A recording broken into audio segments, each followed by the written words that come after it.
Growth Pod is brought to you by Genero, a leading growth agency in the Nordics. We interview marketing experts, business leaders, and entrepreneurs to uncover the stories and strategies behind profitable growth. Sure. Good to go. Sanna, welcome back to the podcast.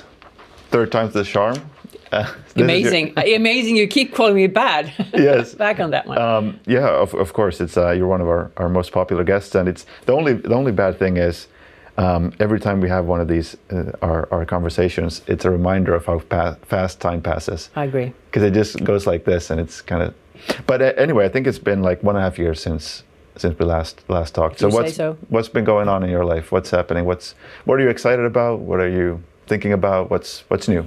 Oh, that's a very good question. If I would do 1.5 years, I think one of the things I'm most maybe proud of, if I put it this way, is to get Posti listed to the Finnish, as a stock exchange. I think End of last Posti, year? October last year. Yeah. I think that was a tremendous job. Everything from turning it around and getting it done. It's been the road trip of my life on that sense. It wasn't the first IPO I've done. I think it's my 7th. But that has really been, getting a 400-year-old company, government-owned, so doing a privatization same time as listing, and it being successful. The price has held, get a lot of good feedback. So I think that if I would take one highlight from business perspective on that sense, that would be one. If I then take my private life, my oldest son got married, and there's nothing better than seeing your kids getting married. The lovely day. So I think those are the two edges on that one. And then, as usual, I tend to get myself mixed in the businesses where there's some trouble, and I like solving problems. So I don't complain at all. Yeah, there's plenty of trouble these days. Okay, we can quickly kind of double tap a little bit on the Posti because that's interesting. I think I looked up the stock price a couple of days ago, and I feel like it's been doing pretty well, at least year to date. Yeah. But can you kind of walk through? Well, first of all, like what was the turnaround? What was the transformation that needed? And was it a big decision to go public? I mean, you said this is an old company, government owned. What was the strategic decision behind the IPO? I think let's start this way. I remember when I came to Posti, which was after everybody forgets it, but we had quite a crisis, which actually led the Finnish prime minister to be fired off his job because of Posti strike. So then comes Corona, the whole turbulence. You have the declining paper market. You have a storm in all levels. From political to business to all kind of things. And when I came there in early mid-20, and we just sat with the CEO who had just also started internal recruitment. Let's really see what is Posti all about. So it was all about deciding Posti's purpose. Why are we here? What are we doing? And what do we have in this company that doesn't fit? I don't know. We sold all away the grass clipping and the grandmother food things, and there was so much rubbish on that company which it had gathered in years. Sold. We even sold our Russian business and got the money 6 weeks before the war started. Pretty damn lucky. Okay. But we just really got all it clean. We put it very clear. We are here to deliver what matters to the receiver and matters to the sender, and that's what we're going to do. We are a delivery business in one or the other way. And that was the strategic change. Clarity. And these are the 4 things we're going to do. Customer first. Our image is still not on top, but God, have we grown it in all the public things. Yeah. Our employment, the NPS of the employment, I think it had you measured in the middle of end 19, it had been a -200, whatever. And that is really in things. So it's really a fundamental transformation of the company. Same time, the company had never ever, after this first 1.5 years, the last 3 years, it has earned more than ever because we've done some structural changes, the way we work, automation. Classic case, a schoolbook case of what you do. And then the IPO, that's of course an owner's decision at Finnish state. And the Finnish state luckily has a decision that Posti was named as a commercial company. A point is being a commercial. And if you have a commercial company, they have no interest to own it 100%. Yep. The decision of not having Posti 100% was already done maybe 10, 12 years ago. And then it was even taken down. So the state should own 33% maximum.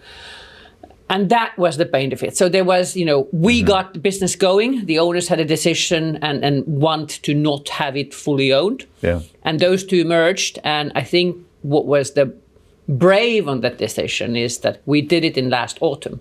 The IPO window was this open. And we said, we can fit ourselves into that one. And there was also a lot of looking for Posti kind of quite stable, slightly boring, dividend-focused money. There was a market for that kind of thing. So it was a hard work, and then all the stars aligning and being a bit brave, both the company and the owners. Yeah, but very interesting. And we have not had too many IPOs in Finland in the last 2 years. So nope. Posti was probably a very... I don't know exactly the numbers, but... There's 2 or 3 last autumn, if I remember right. Yeah. But very few. And just the transformation that you described, which, always when you put it, it sounds so simple, so clear. You just, divest from these areas, you focus, you find your purpose. But, and this, focus and clarity and kind of that is things that you've mentioned in the past. And I think probably one of your key strengths. But what do you think it is so difficult in, not just, we don't have to talk just about Posti, but in a company, any company, where clearly if you look at it from kind of your eyes with that kind of sober objectivity, you're like, why are we doing all these things? Like, why do you think it's so difficult for companies like that to make what, in hindsight at least, seems like the obvious decision of focusing on the core business? I think there is one thing is that usually when you decide not to do something, if it's an existing thing you're doing or selling, for example, your top line is going to go down. Your sales are going to down. And it's like, but our sales are going down. And specifically if you're a listed company, how are we going to explain this to our shares? But even any other shareholder, how are you going to explain it? So that would be one just from general reason. But the bigger issue is you don't want to kill your hobby horses. There's somebody whose organization, this is my favorite product and, or favorite customer. All the arguments for why we need this. Yeah, is strategically exactly. important. And what I say sometimes, I'm a big, as you know, I'm a big number fan, and I keep saying, look how many euros you actually earn on this business. Actually earn in euros. And say, but your gross margin is great. I don't care if the gross margin is 90%, if the euros you earn is 1 cent or 50 cents. It doesn't really matter. So you have to have this combination of facts, and euros is a good fact, then together kill your favorites and just saying, sorry, this is, or even better, in our case, we got to sell them somewhere. They have a better home somewhere else. You don't have to maybe close them, but find if you can get and sell them, but sell them, or actually just give them away to somebody else who can keep this favorite baby alive. But it is very, very difficult because you get emotionally touched. We also, no, we are very, rational. No, we're not. We get emotional touched with everything you do, with the customers. And there's a customer, but we don't earn money because they don't want to take the price increase. I said, listen, if they love us as much as we love them, give them a 30% price increase. Either they stay and we're all happy, or they go, and then that's it. But we just got very stuck. We're afraid of the loss. That's the human psychology. Yeah. You know this. If we get 100 euros and we lose 100 euros, we drop 100 euros in the street, the 100 euros that we dropped on the street is feels like 500. I think 300 is the right number, but feels like, emotionally huge. Even if you get 100, even if you find 200 euros, you still lost the 100 euros. You're still not equal. Yeah. So there is something in human psychology that drags you away from making the difficult decision, which means that we're going to get away with it. But you have to do them. You have to do them. It's so fascinating how much of a strength, like just the psychology and the emotional awareness, emotional maturity is such a huge competitive advantage as opposed to like the intellect and the domain expertise. I feel like a lot of times, like you said, it's not about having some brilliant insight. It's about having the wherewithal to be able to pursue it. Like a simple idea. It's duality, because if I don't have the numbers, everybody thinks we're rational. So you have to have the story in numbers. So you look at the numbers. And it might be the other way around, that that's the great product that we keep and that we're going to, invest in. So you have to have the rational, because if you do only emotional decisions, those are garbage. But if you don't acknowledge the fact that we are human beings, in the end, our stomach has more rule in our system than the brain. So I would say in that sense, it's the combination. It's understanding there's a psychology and there's the numbers. And having worked with consumer businesses really trains you on this one, because we do make the decisions in the shop shop more without tummy, that without, even if the price is there, price comparison, but I like that brand, I like the color. If the difference isn't too big, you'll end up going with the emotions without you knowing it. Yeah, I think that's probably very true. Like if you start from a consumer background, as you transition then maybe into B2B or whatever it is, you bring a certain understanding of human psychology that not necessarily, you don't necessarily get that exposure or training if you just do. Like what should be strictly rational? If we're going to choose vendor A because they have better terms or whatever. Yeah. Okay, let's talk a little bit about something that I think you're quite familiar with: leadership. Yeah. You just mentioned you've done like seven IPOs, which must be up there in terms of Nordic. Not counting investment bankers, obviously, but people who are actually in boards or executive roles. So you've been in lots of different boardrooms. You've worked with lots of different CEOs and management teams, and I just as you approach, I don't know, when was the last time you took on a new board? It's been a while. Oh, it's been actually Finnair would be the last one. Okay, so 3 years ago. But But anyway, I'm sure companies are approaching all the time, and I'm sure you got a sense of the quality of the leadership, CEO, management team. So like what is kind of your first gut when you meet someone? Like what are the things you pay attention to determine like, oh, okay, this is a talented management team. I believe that they have what it takes to do whatever. When I enter the company, I call it sometimes I start to build a puzzle. Mm-hmm. I'll come back to my first meeting, but it's the first piece of the puzzle, and then you have to have this mindset of I'm going to build this puzzle around. So, for example, I usually meet the CEO first. You're right. I actually usually meet the CEOs before I become a chair, because if I feel we are completely not going to get away, then don't go there as a chair. Or with the exception if the owners have said that you are entering there because the CEO must go, then that's a different story. But usually that's not the case. So you have to have a certain feeling that we can get along. We can be very different, but there is something on the value base we can get along. So usually meet the CEO first, you get the first puzzle. The CFO, then you start to meet the leadership team. And that is really crucial, because when you meet them, you start to see, do they talk about same things, do different things? You get the vibes, you ask some questions. I have one favorite question, I'll come back on that one as well. So it is a puzzle building. So as a new board member, as a new chair, I have to build the puzzle. There will be still puzzles. I will never get the full picture. But the more picture I have, if it's the horse, is it a dog, is it a rabbit, whatever, what do we have in front of me? But the first thing is very much is what you hear from a person is, if there's somebody who comes very dry down, talk about back our previous discussion, facts. This is the turnover, this is the number, this is the balance sheet, blah, blah, blah, blah. And they talk nothing about the people. They talk nothing about, there's no passion when they talk on the business. You don't feel the engagement. You feel them to being a robot-likes. Then it's a huge warning sign for me, because then usually, even if the company is doing well, you're not getting to the full potential. So it's the same thing when I interview. I ask always, my first interview question is, tell me about yourself. And it's very interesting to see, do they start from their career or do they start as human beings? And I do, as soon as they start as a career or business, I tend to actually stop them quite quickly. Oh, let's start from the start. Where did you grow up? And quite a few people get completely blown off by this one. But I'm here to get a job. No, yeah, but I'm here to hire a person, not a, CV. So it's a bit similar thing, but it's really about the puzzle. It's about trying to fill the puzzle as quickly as possible, as many pieces as possible. So go to the company. But at the same time is every time I go to a new company, I have this, what I call first impressions, not last, but first impressions. Yeah, they do last as well, but I write them down. Because there's usually hints about things that after a while, when you get all the information, you lose what's really interesting, or you lose the point. There was something in here. So, and then I tend to go back there about 6 months, 12 months later and saying, whoa, there was this point that I have underlined, but I haven't been going after the puzzle. So I have to go back and say, whoa, I need to go and understand that puzzle a bit better. So that would be a bit more than just the first intention, but it's a game, it's a puzzle game.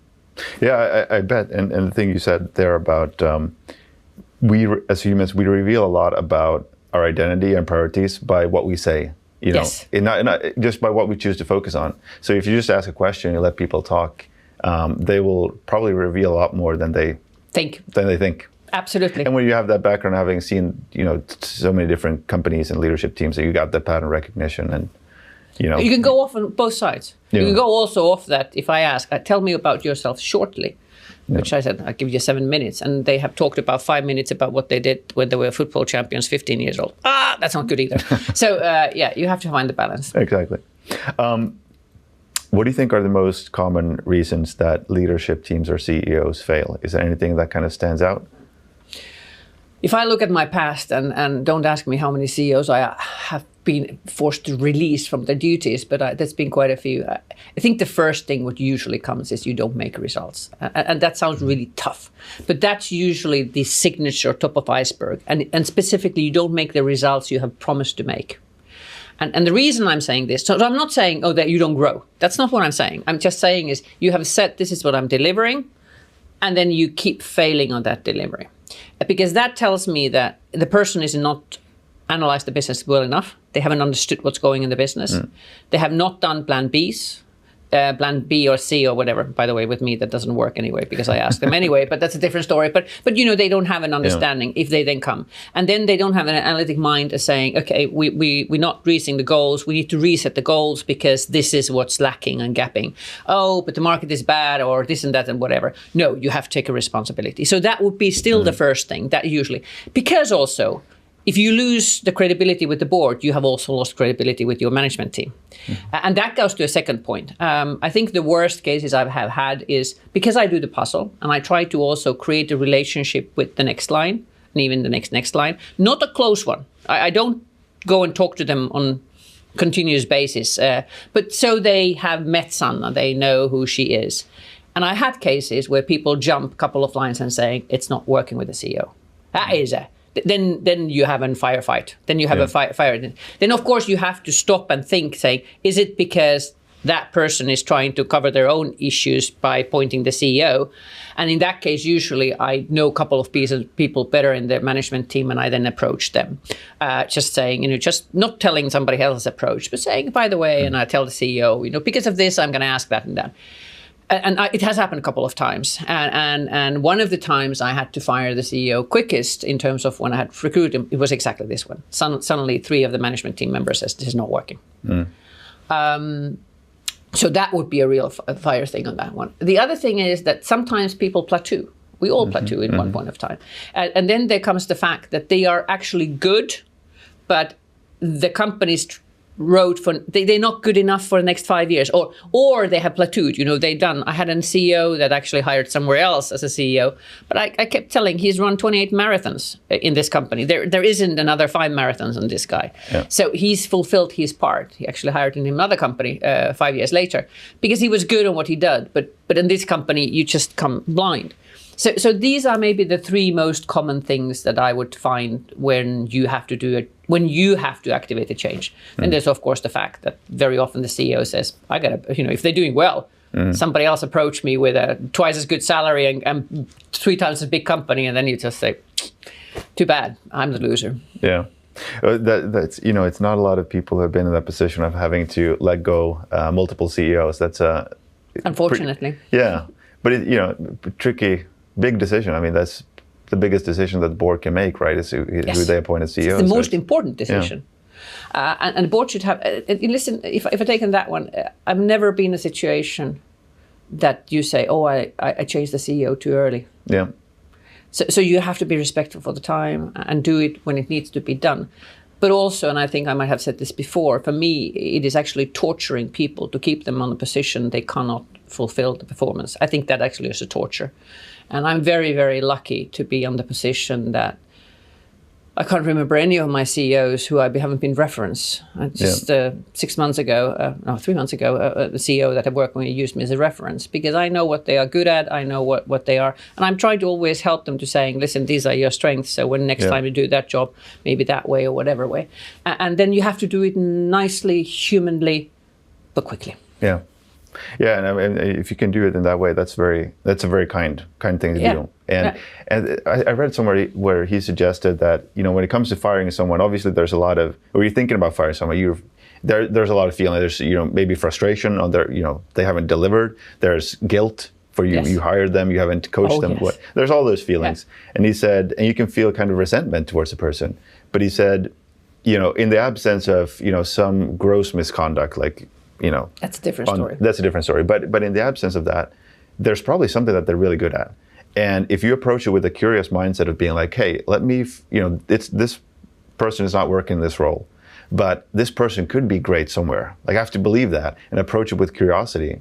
And then my role becomes to be their biggest cheerleader and help them be their recruiting agent. That's exactly. I have a great story of, and I think I would say it's a marketing director who used to work with me when I was still working as on the line operations, and I said to him that this is fast-moving consumer business. I think you would actually do much better in medical. And last 15 years, he had a blowing career medical around the world. And he says, Sanna, this is so funny. They keep telling I'm too quick. And I said, yeah, but this is the point of, where you are and where you really need it. And it's been such a fantastic. I think he's been his reference at least 3 or 4 times, because he's also been doing so well. He's been promoted quite a few times. And that's such a luck, At the moment, I have no feeling of the fact I had to tell him that I have to go and glow. I am so, it is like this childlessly happy, as mother would be for their child. Yeah. He's doing well, and when I see he gets a new job, and he writes, I got a new job, and I got promoted, and you're like, yes. And that's fantastic. That's fantastic. It must be really beautiful to see, and it's a good example. You've seen a lot of CEOs. You've worked with a lot of CEOs, probably some very exceptional ones, world class, if you will, and you've seen ones that maybe are just merely good. Is there anything that separates the really, really good CEOs, or leaders, shall we say, just leaders, from the, merely good ones? Listen, if I would be very black and white, there's 2 ways to go in there. I sometimes find CEOs who have absolutely, if you look at them and you talk to them, it's like, damn it, how can they do this? They don't have the... you would say the breeding, what I mean by the academic breeding, they don't have this, they don't have that. But God, they put all their energy and guts, and they know that they need to have the right person. So it's a person you say, this person shouldn't be a great CEO, and they are just outstanding. And you're like, wow. And then you have these CEOs who are very meticulous, and they have the toolkit, and they can do that, all kind of things. And these are like the 2 ways to go in there. Now, of course, very easy to me say the best CEOs have both. It's in that sense, in the very easy thing. But it goes back on that one, that the exceptional CEOs maximize their own potential and their team's potential. And they are actually the ones who are very often changing people in their team, because they know that any team has a weakest link. And if I don't upgrade the weakest link, and sometimes they come back, now I'm the weakest link. That's exceptional. That's an exceptional that you have a CEO who says, I'm the weakest link, I got to get out. But a real good CEO starts to think, who in this team is going to take over me? So it's the whole thing about one or the other way, maxing more, getting more out of your own raw material than you can get, but then also being able to do that one. Those are few and far apart. And I sometimes think, we always say good to great, let's be great. These are exceptional persons. They've usually grown their leadership talents for reasons for years and years from their childhood. If you've been growing your leadership talent childhood, you usually have about 10, 15 years edge versus the others who start to do it when they enter the work life. So in that sense, fantastic. But these are exceptions. And yes, you should look and observe and understand what they do. But you don't have to be exceptional to be really good. So for me, the exceptionals are few and far apart. You have the real good ones. You have okay ones. And sometimes okay ones are good enough, because they do stability, they keep doing. And then you have the ones that you should be questioning whether you should help them to go somewhere else. Do you think that, obviously, as you made the case, kind of reaching that exceptional status requires, certain preconditions that not everyone has. Everyone is not capable of reaching that. But do you think that everyone has the potential to become a good or even a very good leader? Yes. Yeah. Yes. And that has to do with the fact that it starts with the self-leadership. And this is what people, specifically, and we've been on this one, so let's not go, but the Finnish word of leadership kind of implies you're leading others. So people forget that you're actually the best attraction to lead others if you lead yourself well, because people will feel, back on this feeling, people will feel the magnet. They're like magnets. They're the ones, but I trust them. They are the ones that I know they're going to give them my power back. They're going to help me to solve the issues. You have this huge, it's an emotional leadership they gain because they lead themselves. And anybody can learn to be a better leader of her or himself. That's very true. Are you familiar with the founder mode discussion that was, I think was it last year or the year before? But anyway, the idea was the best companies are run by founder CEOs who have complete authority. Often, it could be like super voting shares, so they have actual, but it just the implied authority of them having built the company.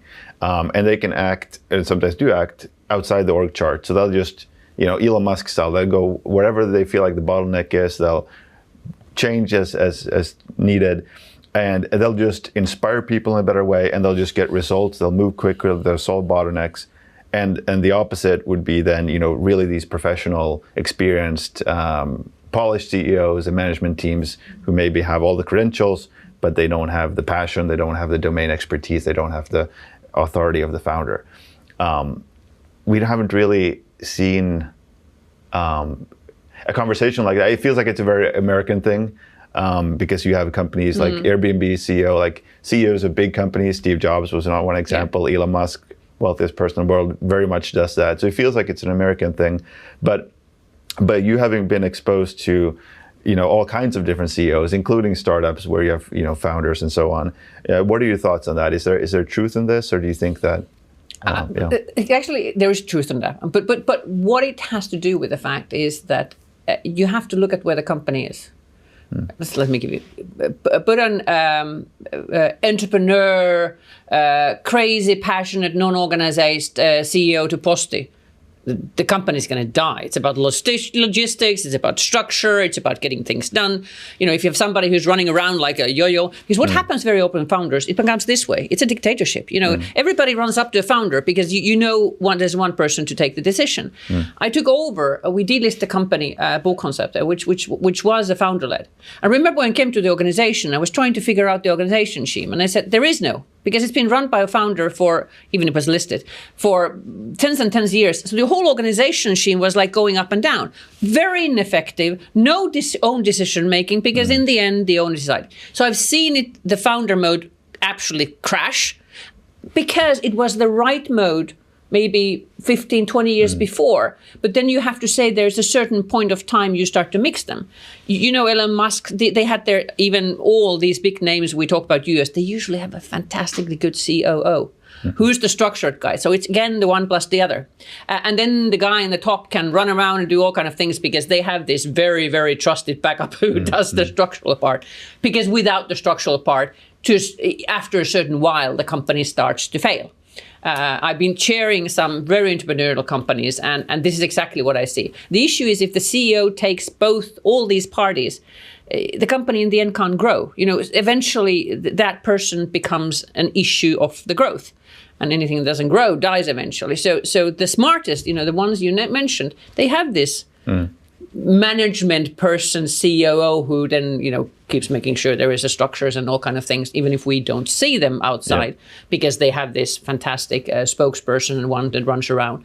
And that combination again, combining the one and two, it's not either or. And then depending where the company is, you have to have both on this ones. But the both cases, it's not always, no company is run by one person in the end. No company is run by one person.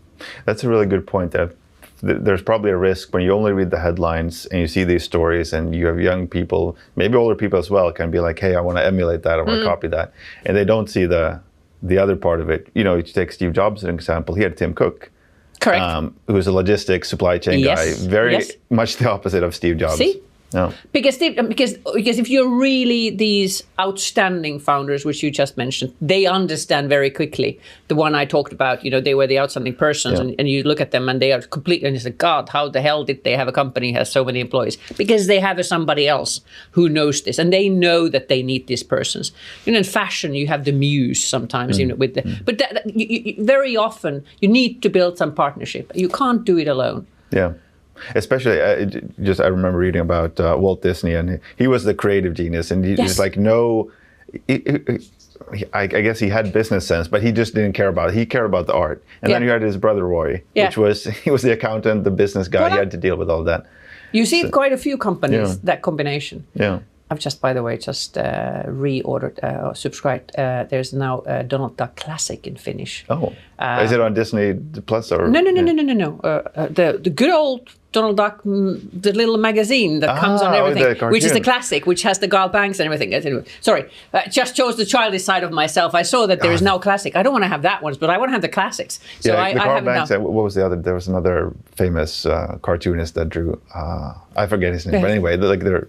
But there's like they're spectacular. Yeah, that's actually funny. Anyway, sorry, side point. On leadership, is there some? Do you have any contrarian takes, any hot takes, anything that you just passionately believe about leadership that most of your peers would not agree with? I don't know if it's about leadership. This was one of the difficult questions you asked me, but it's. I don't believe on the 100 days.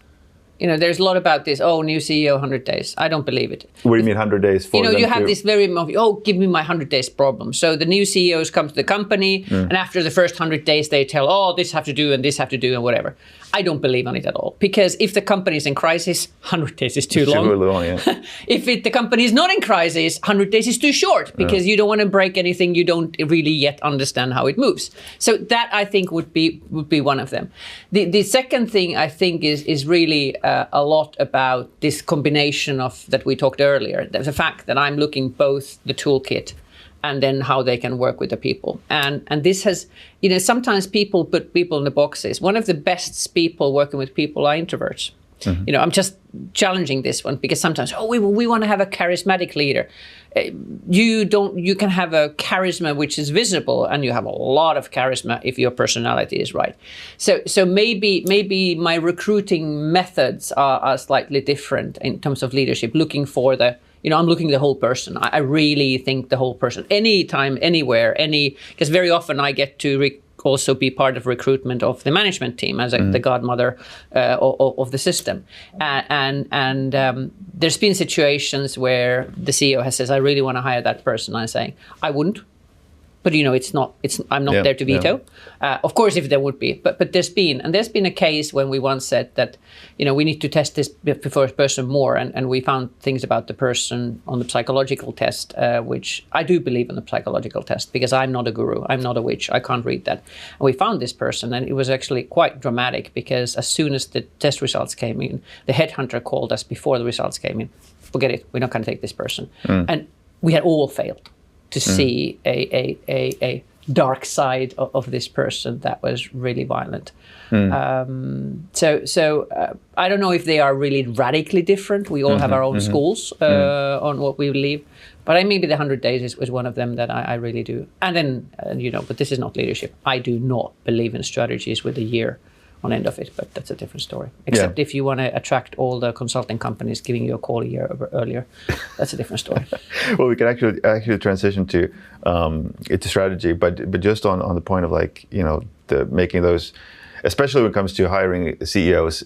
I mean, so few people do it so few times, so it's really difficult to even have a track record and being able to pattern recognize.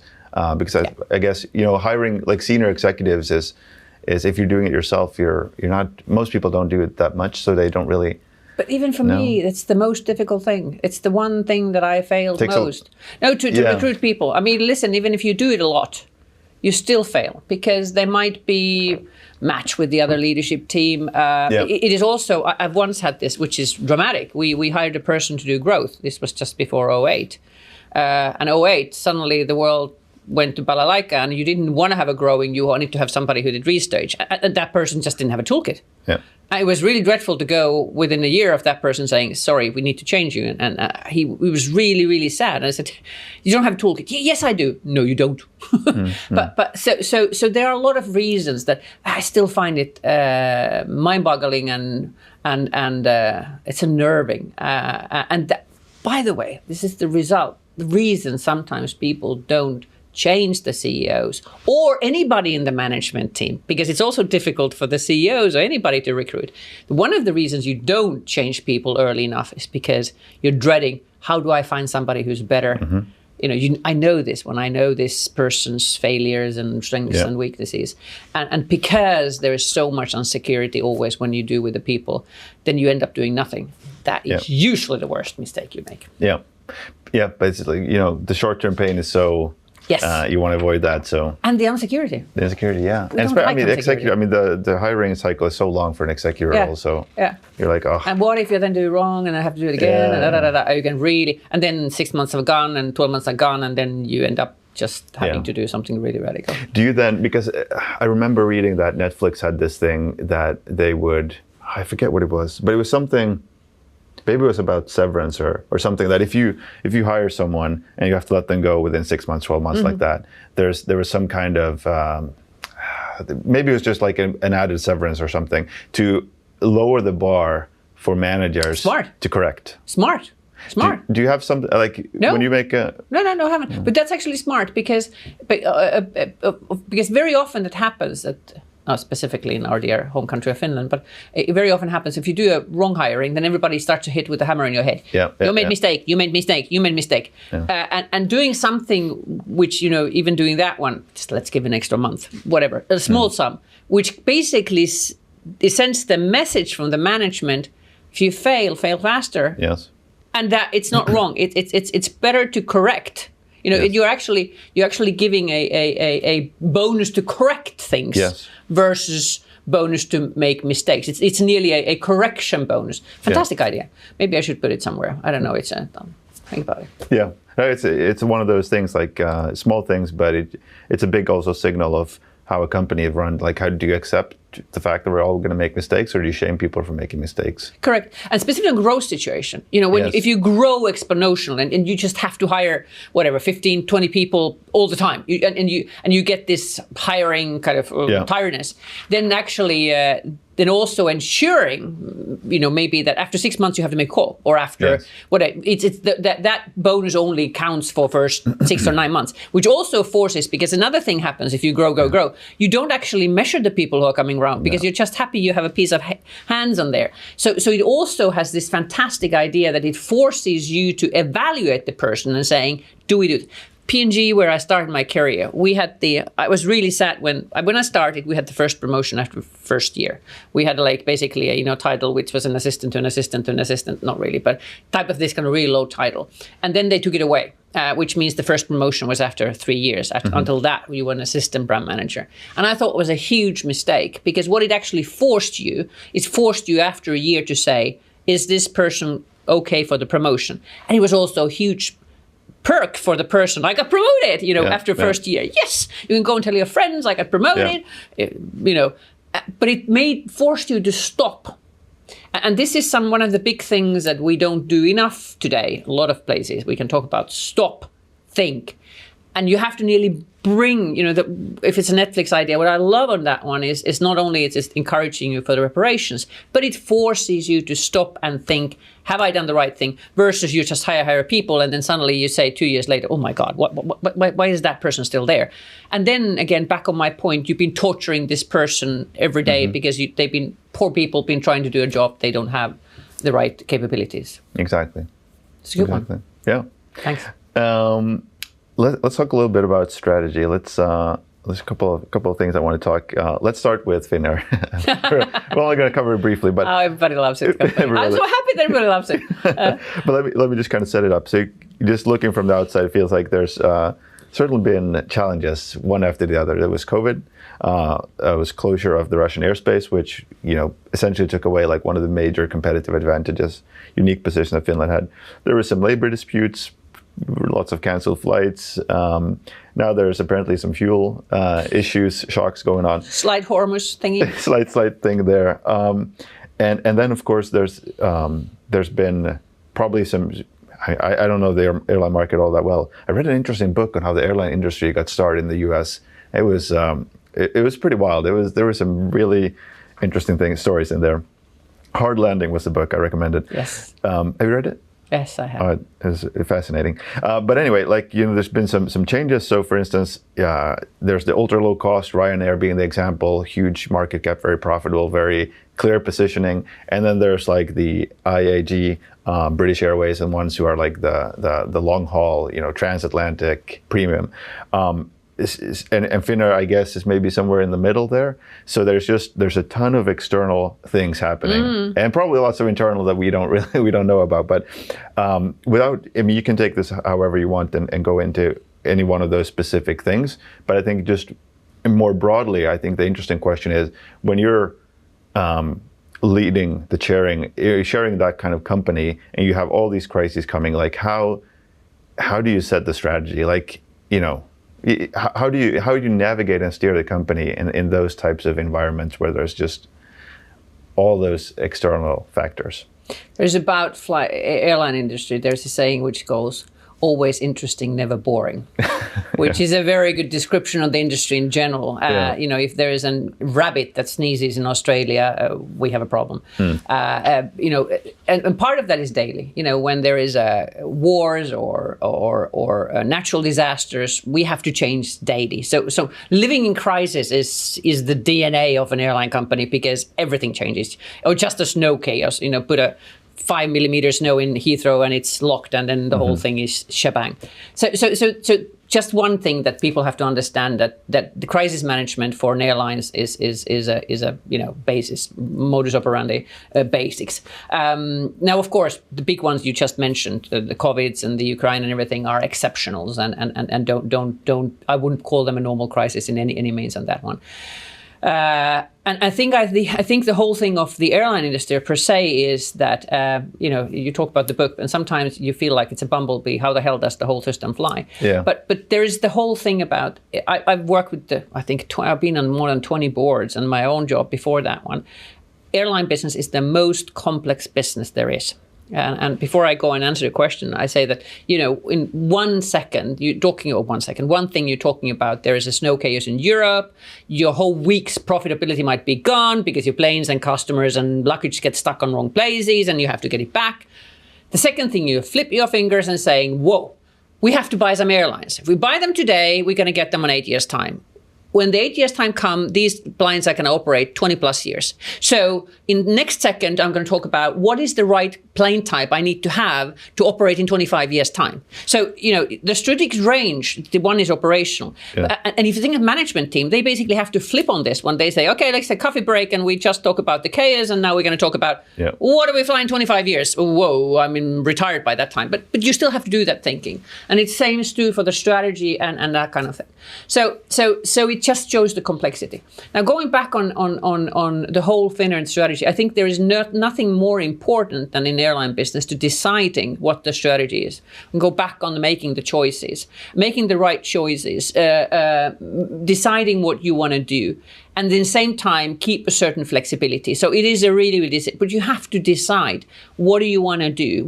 Who are you really pleasing, and how are different parts of your business? If you look at Lufthansa, they just killed the companies. I think now they only have 7 companies left. I think they had 9 or went to 8. They just basically put a crack shock over a company. So another thing is, because of all these disputes you mentioned, because of the complexity, because the short haul narrow bodies are very different animals than the long haul big bodies. A lot of big companies have several companies within it, and then the complexity just increases. On the other hand, you're doing that because you want to have those companies then being specifically on this one and specifically or entities. So you try to get the clarity out of the clutter. So that's the whole thing of that one.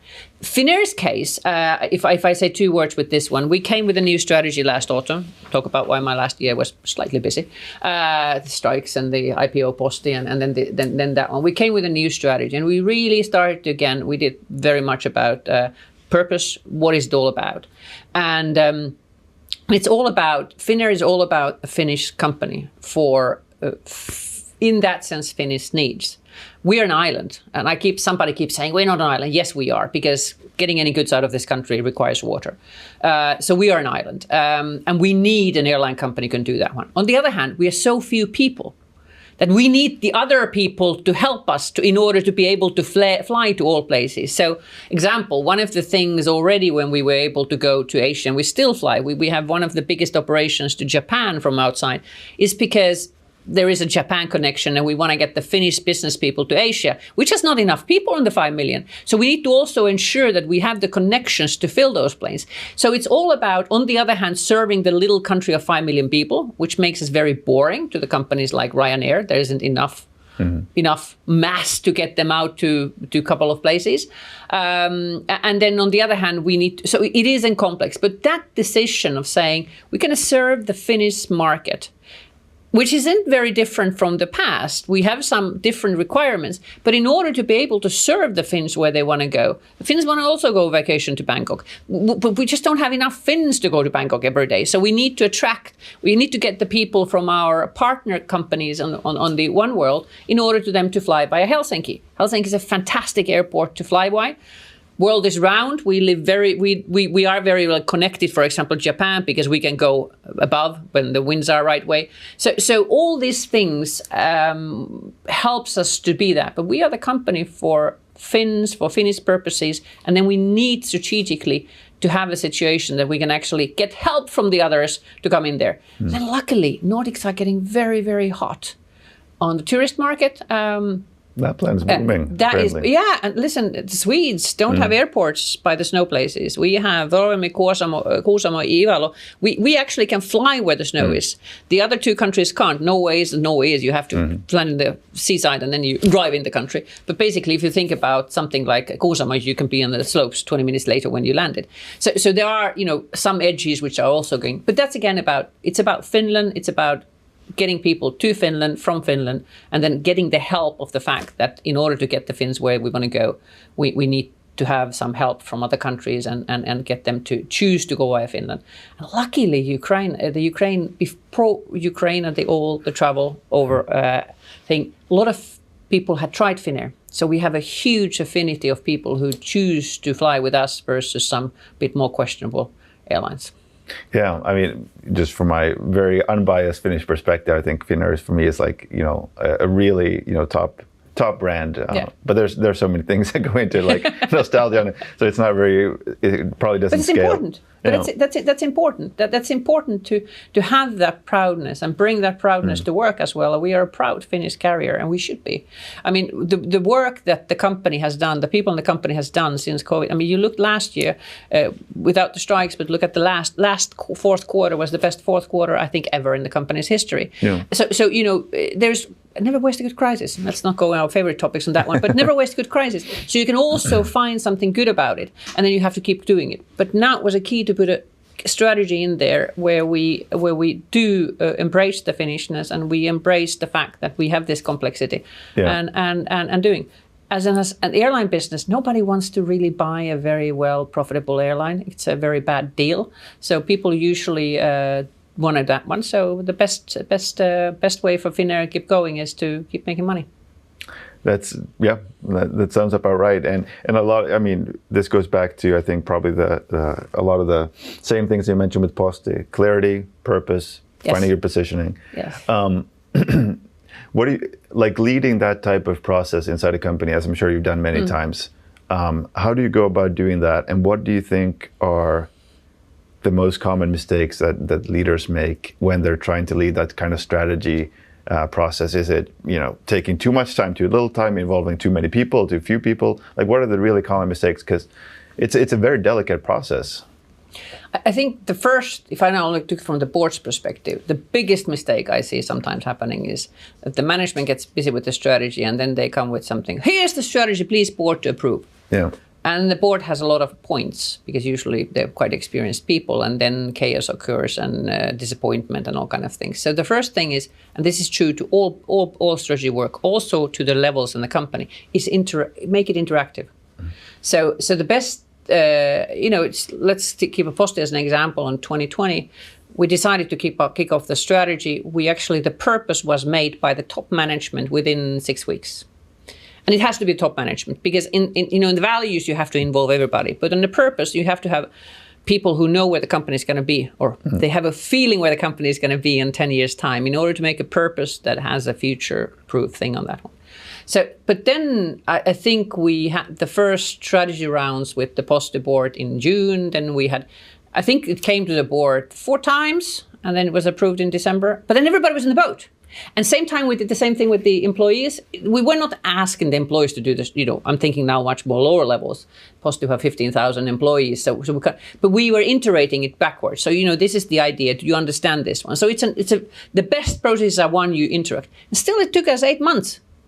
Sometimes I think, but interaction is going to cost time. No. It's actually going to speed you up because you both vis-a-vis your, maybe this level 2, level 3, and you interact with them and you take your part of the strategy and say, let's talk about this one. How do you understand the words? What to say? Are we getting the right message out with this one? What would be the KPIs for that one? So interactive means speed, not the other way around. Yeah. So that's both the failure and the good thing. So do it interactive and do it a couple of times. If it hasn't been the board at least twice, I would say 3 times, and that we did with Finnair as well. That's one thing. And then the fact is when you start that process, you agree or you get common facts. So you share a huge amount of facts. Finnair's case, which was quite shocking to me, but we haven't really looked the customer base and we knew who the customers were, but we really didn't know who was the customer base, how do we group them, who really does and makes the money. The money and the volumes are not always the same thing. And then you made sure that the board and the management also below has the same base of facts. We agree on these facts, we understand these facts, these are the base for the strategy. That's the first interaction. Yeah. And then you keep going. But it has to be the management who does it. The board cannot make a strategy. It is the management who owns the strategy, but the board and both, management have to think about both upwards and downwards. You have to be involved on that one. Yeah. It's it's never very, very complicated. Business leadership is not rocket science. It's not even science, but let's leave that aside. Yeah, exactly. I wanted to hear Dan ask a few questions kind of about trends, both related to the Nordics, because you got this pan-Nordic perspective, and also because you're involved in a lot of businesses, so you see probably some of the impacts of, AI and technology trends. But first, there was I think there was an article in a Danish newspaper, I forget exactly which one. You said, quote, translated to English, that Denmark should be like a hedgehog, so like a small animal, but an animal that's really painful to eat if one were to try. So can you unpack what you mean by that, and in what sense? And is that something also that you think apply to Finland or maybe all the Nordic countries? First of all, it should apply all of them. But it is actually a story about Finland. I tell you a story. I went to the National Defense Course earlier this year, and the head of the Finnish army in his opening speech was telling that Finland is like a hedgehog. So he was telling that story. So at the same day I was called the Danish press because it was the Greenland issue and everything, all kinds of things. And I used that one. I said, and I think that I literally said that one, the Finnish is already a hedgehog and you should become a hedgehog. I see. So that's it. So yes, all the Nordics should become a hedgehog. But here's the story. I told them in a final speech when the same head of Finnish army came to the National Defense Course and saying, I have to admit I stole your sentence. I thought it was great. He said, I'm all fine because I stole it too. And I said, from who? Apparently, this is what Lenin had said to Stalin about Finland, that Finland is like a hedgehog. And the specifically fact is, you can eat it, but it's very, very bad to digest. Right. So the story is brilliant. And yes, exactly, the small countries should all become the hedgehogs. The irritating little things that it's going to also be tough to eat them. And it's going to be damn tough to digest them. And Finland is luckily a hedgehog, and Denmark is nowhere. I mean, I don't know what it is because it has hardly army. It's a soft and squeezy and all kind of things, and it shouldn't be that one. So yes, if all the Nordic countries, it's like a team. If we could be the team of the hedgehog team, that would be really great. By the way, hedgehogs are very sweet. I took care of them. I took care of them when I was young. Long story, that one as well. Let's leave that aside. That's probably something we should. I mean, if you were to just combine the GDP of all the Nordic countries, unfortunately, Finland would be.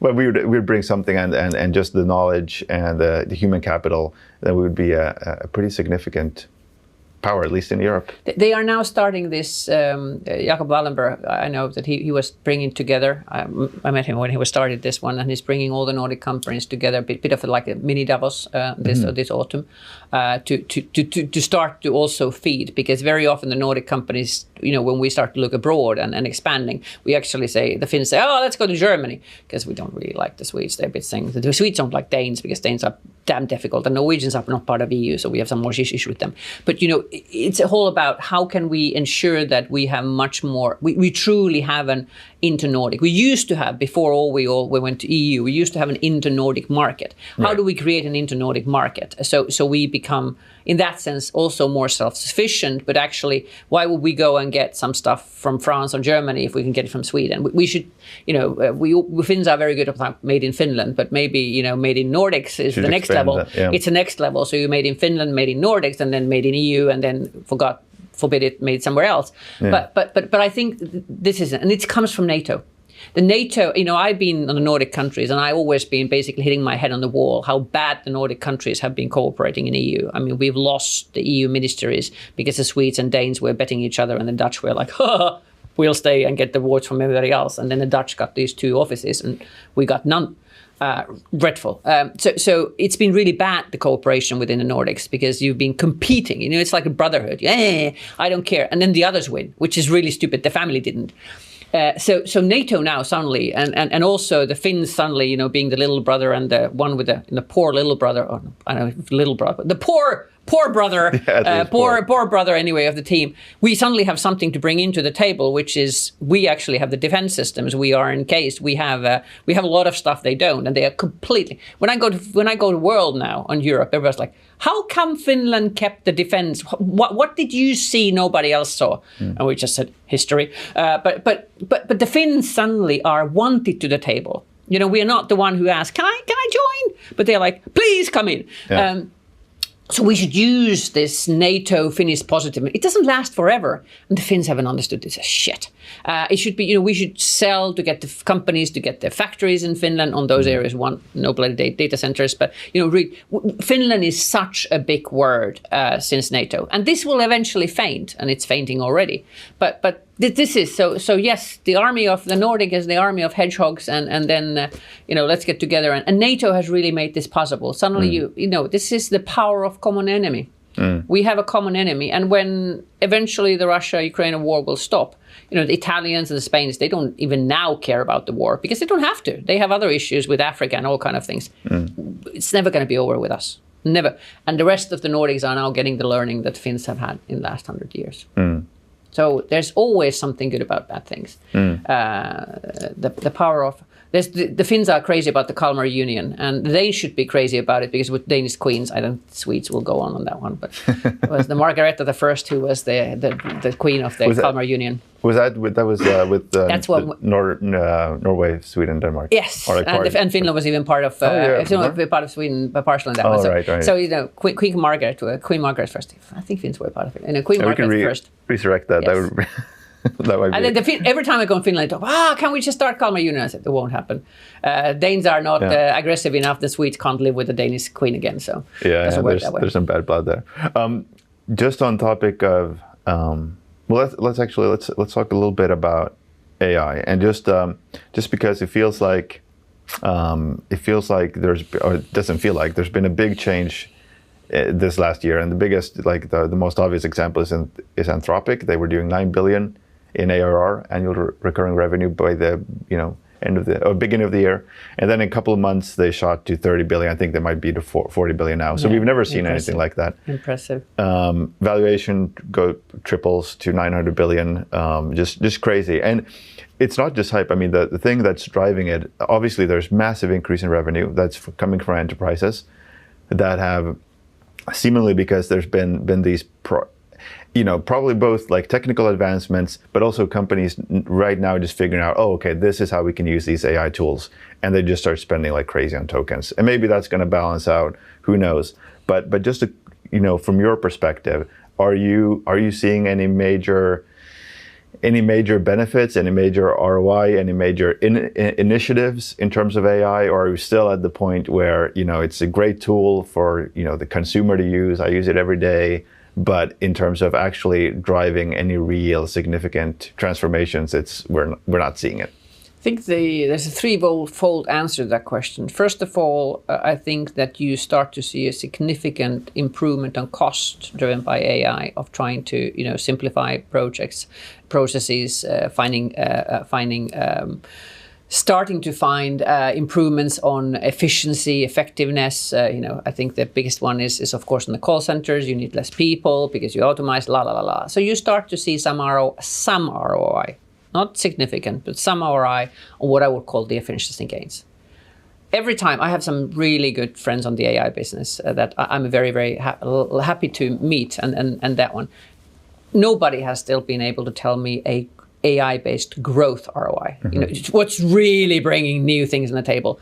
Efficiency, effectiveness, yes. Growth, zero. And then somebody tries to sell me, but look at this. Yeah, that's just another way of doing efficiency. And just don't. There's nothing wrong with that one. But I think we have to understand where it is. But the third thing, which I think I would say on that one. So the first thing is costs, yes. Real growth, real new business, new growth coming because of AI. Not really, actually, not at all. But the third thing is, I truly believe that this is as big as internet change. This is radically kind of forever change. And as internet had, and as this had, as any major things have, we haven't seen nothing yet. And the biggest point for me, this one is, we have to talk about how, it's the human part of this one. As with internet, you went from typewriting to internet and word, how it went much more slower, point by point. But this is a radical overnight nearly step. But then how do we use this? There's now a lot of words that, people do the stuff with the AI and then the bosses have to figure out the sources. You actually, because you can create a quite nice looking stuff. And then you have to spend a lot of time checking, was that really true? I mean, a lot of journalists are finding this because when they don't do it, they're in deep shit. So for me, it's really still to saying, so how do we really use this so it gives you some benefits versus that it just clutters this number of that one. We have a lot of issues about, I've stopped watching any kind of animal videos because so many of them are fakes. I only follow people, I've got back on following only people I know who are photographs or whatever, because there's so many fakes, which will backfire. And this will backfire also people because, when you start to see these answers from your friends, which you say, oh, that was an agent-written thing, I actually automatically at the moment, I have some half business coincidences. If I get something that I can see it's agent-written note from them, they blacklist it. I even block some of them. You just say, forget it. You're out. I don't want to hear anything from you because either you're a friend or then you're just a time waster. So all these kind of things together, we're just in the start of that one. I think the token business is very interesting because at the moment they're giving a lot of tokens out in order to get to people to pay them, and then you get hanged up on that one. And I don't think everybody even, if you would ask top management, they don't really understand token business. Talked to you earlier, I wouldn't either if I wouldn't have a son who's an AI entrepreneur, which then explained me, because when he started talking about the tokens 1.5 years, I'm like, what's that? Token for me is something you put on the washing machine when you were young. And then he explained it. So all these kind of things are getting into that one. So we are in a learning phase and we need to be quick on that one. There's going to be huge advantages on the efficiency, effectiveness side. But when do we really start to see the first cases that have really dramatically ensured better profitability on top line phases and new products? I'm not sure. This year?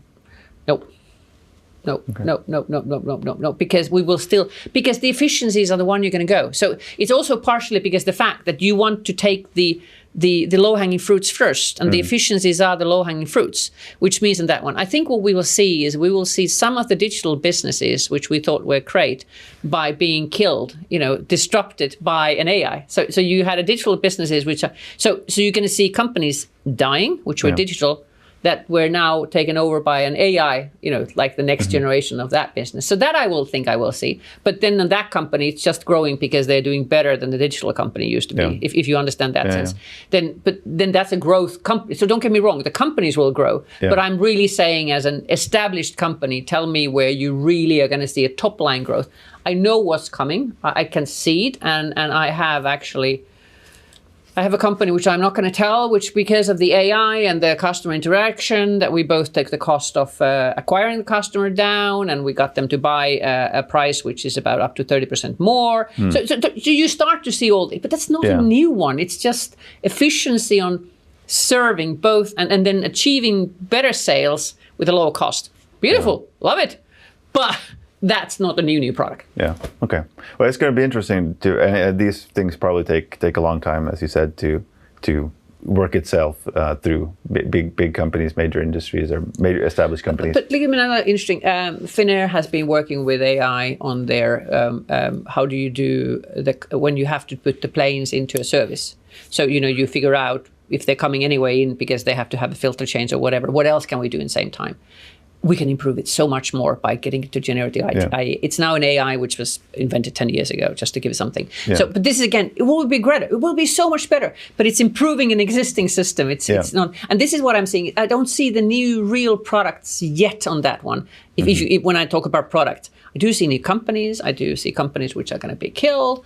But I remember this is at least as big as internet. It's going to be it's a major, and the companies need to take serious on that one. But it's about the human interaction with the AI where the beauty lies, and that we haven't cracked at all yet. Yeah, I agree with that.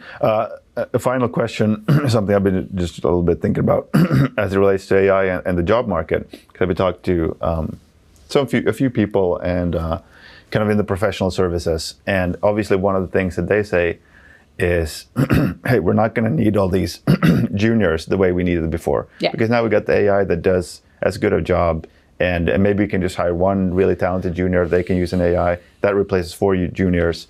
Like what we really need is we need the seniors with the judgment and the experience, but the junior, we don't need those. And obviously that kills an entry into the job market for lots of young people. And I heard just in the gym locker room, there was a couple of guys like 20, and they were in their school and they were thinking, they were talking about how, when you need to get this internship while your finance studies, otherwise you'll never be employable. Yeah. And so there's some of that. And that wasn't maybe specifically AI related, but you kind of see some of the anxiety, and I just thinking from some people who are now entering the job market, and I do feel bad for some of them because it's obviously they have now access to lots of tools. If they're curious and smart, they can do incredible things with AI in a way that wasn't possible for young people before. But also a lot of the major the big job opportunities that could absorb hundreds of thousands of these newly graduated, not super experienced people, and they could get a job, they could start training and climbing up the corporate ladder. So all that to say, what are your thoughts? You have children, and you probably have lots of thoughts of what kind of advice would you give to someone who's young today, entering the job market, and they're looking around, maybe they feel some anxiety, maybe they feel a lot of excitement. How should they think about? Let me start from, if I would have kids which are 15 years at the moment, I would ensure that they get a job they can do with their hands and with their brains. So double education. So become an electrician who also have the AI. Because then you're secured. Because the electricians, the nurses, or whatever, these jobs will still be there. I think we can do a lot more AI. So if you're a smart kid, get both, because then you can be unbeatable in this world. That's for 15 years old. Doesn't help the 22 ones which are in the market. A second thing that I would say that I think I'm really interesting, I think it was one of the big 4 accounting companies. They actually released last week, I think 150 partners, because they figure out I don't need so many of the old ones. So what I would really be scared would be to be down somewhere 40-ish, 40 plus minus 5. Because those are the people I don't really need. Because then I can really get the kids coming in and they can get quicker, these ones. And they don't, the kids have the AI tools, the older doesn't ones. But still, this comes to the fact that companies just have to dare to say, listen, I'm going to take that person who's been there 10 years and I'm going to remove it and put, those 5 people and put 3 AI kids here on that sense. So that's just giving the fact that I think that this is what will happen quite soon. So the 22 years old, trust me, you're going to be needed because you're actually going to eat the positions of those who don't have the experience and seniority to be able to give that one. but they're going to get there. So that's it. And the final thing is become entrepreneur. If you don't get a job, don't sit at home, don't do this.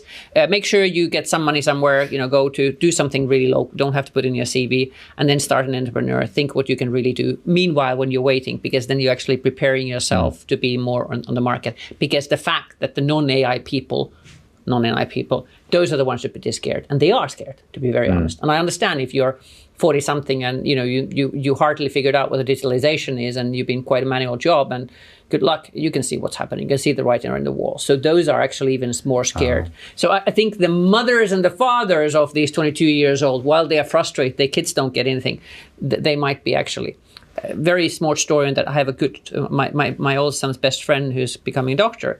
He's now thinking which he's going to specialize. And his biggest parameter is what doctor will be least likely to be, taken over by AI, or where the job still thing. And he doesn't want to come in chirurg, but even there, robotics and whatever. Anyway, but that's just, I find it I had a long talk with him and saying, so what are you thinking and what's your matrix? He's, by the way, totally AI.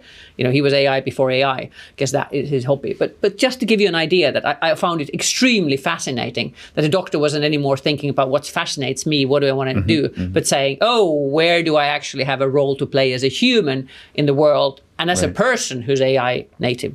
Yeah. Now, the final thing on this one is that I am worried, to be very honest, with the young, junior ones, because youth employment is the worst thing you can get, specifically brainy kids. And we have to find a solution for that one. The Swedes, already a couple of years ago, is the fact that until you're 28, you have a much less, basically the cost of the company is so low that it actually kind of push people to take the young people in. We need to find something that is going to make the young people overly easy to employ versus what they are, because we need them to get to work market. If they don't, specifically Finland, when the pension system is such that you actually, Denmark is a bit different. It's not that big hassle, but we need to ensure that happens. So in that sense, I am worried about the youth unemployment as general, and we have to find a way to give them an extra pass so they get through on that one. But as any people, there's a great book about what Margaret Thatcher did about the whole mining industry in UK and what happened. Now it's actually quite interesting what happened. These males never got a job, but their wives got a job, and so the company, the family's income stayed the same. But we need to ensure that we get as many people in all age levels to get an AI native as quickly as possible in order to ensure the maximum effect we can have on this one. But as every time when you're in the break phase, it's humbled, it's unclear, it's this and that, and it's whatever. So again, I would be more worried if I'm 40 plus, then get yourself an evening hobby to really understand if AI. For the young kids, yes, do everything you can. For time being, make your own company on something on AI, just do whatever interests you in order to keep filling your learnings on that part. And then within a couple of years, I can really see that we're going to start to fill the young ones.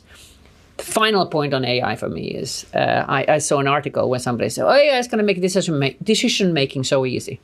Don't fall into that trap. AI is going to make decision making even more difficult. Because instead of having 3 versions, you can have 335 versions you could do. And the AI is going to then tell you, but do this, do that, do whatever. But it's not going to be able to tell it to exactly where the situation is. So decision making with AI is going to get more difficult. And that's why I think you need, exactly as you said, the seniority with the juniority. But you have to keep on eye that you also learn these young people. The AI will not tell you the right decision.